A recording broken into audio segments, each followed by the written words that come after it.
हम और ख़ूबसूरती के साथ और ज़्यादा अच्छे तरीके से आपके सामने प्रोग्राम पेश करेंगे। मैं शाह साहब से मुख्तसर एक आपके लिए पैगाम लूँगा और उसके बाद मैं अपने प्रोग्राम को समेटूँगा। शाह साहब एक हमारे व्यूवर के लिए एक मुख्तसर पैगाम दीजिएगा जी।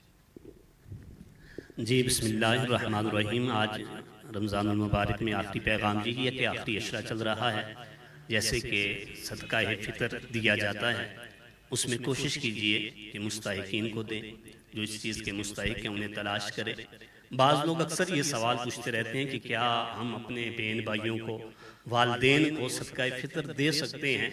तो याद रखें कि सदका फ़ितर सिर्फ उन पर ही लगता है जिनके ऊपर ज़कात लगती है। उसके अलावा आप जो है किसी और को सदका फ़ितर नहीं दे सकते। ये आपकी वो औलाद जो ईद वाले दिन, ईद के दिन जो है सुबह की अजान से पहले पैदा हो गई, आपने उस बच्चों की तरफ से भी जो है फ़ितराना अदा करना है। अपने तमाम बच्चों की तरफ से, चाहे उन्होंने रोज़ा रखा या नहीं रखा, बूढ़ों के घर के हर फर्द की तरफ से सदका फ़ितर अदा करना है। सबसे कम जो है इसकी जो है मिकदार है वो 125 रुपये, क्योंकि मुख्तलिफ इलाकों में मुख्तलिफ रेट्स हैं आटे के, गंदम के।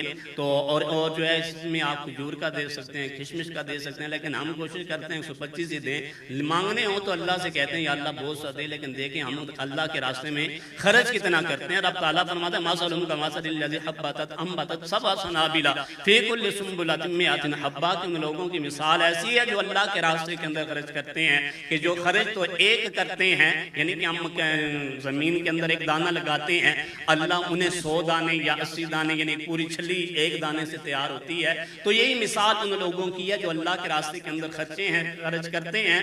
तो इससे माल के अंदर कमी नहीं आती, बल्कि अल्लाह की बारगाह से उस माल को ज्यादा कर दिया जाता है, बढ़ा दिया जाता है, कसरत से हटाकर उसके अंदर बरकत को डाल दिया जाता है। तो इसलिए कोशिश करें और ये बात भी याद रखें कि आप सदका फ़ितर अदा करें ईद की नमाज से पहले पहले इन्हीं दिनों में, ताकि जो गरीब हैं, यतीम हैं, बेवा हैं, वो अपनी ईद की खुशियां बना सकें, अपने बच्चों के लिए सी लें। हमें अपने बच्चे तो अजीज होते हैं, लेकिन कभी ईद वाले दिन उन बच्चों को भी देखना जो गली में छोले बेचते नजर आते हैं, बसों के ऊपर लटके नजर आते हैं। लेकिन अब तो हमें ज्यादा जो है इस चीज का ख्याल कर लेना चाहिए। हमारे बच्चे के लिए नानी के घर जाने के लिए लादा कपड़ों का जोड़ा होता है, दादी के घर जाने के लिए लादा होता है, फुप्पी के घर, खाला के घर जाने के लिए लादा होता है। लेकिन उन्हीं कपड़ों के जोड़ों में से एक कपड़ा कम करके अगर हम किसी गरीब को, किसी मिस्कीन को, किसी यतीम को, किसी बेवा के बच्चों को दे दें, तो ये देखें कि यकीनन अल्लाह ताला हमारे ऊपर अपनी मज़ीद रहमतें और बरकतें नाज़िल फरमाएगा। शुक्रिया। माशाल्लाह, बहुत खूबसूरत आपने पैगाम हमारे व्यूअर्स को दिया। नाज़रीन, अब हमारे प्रोग्राम का वक्त ख़त्म हो जाता है। आपकी मोहब्बत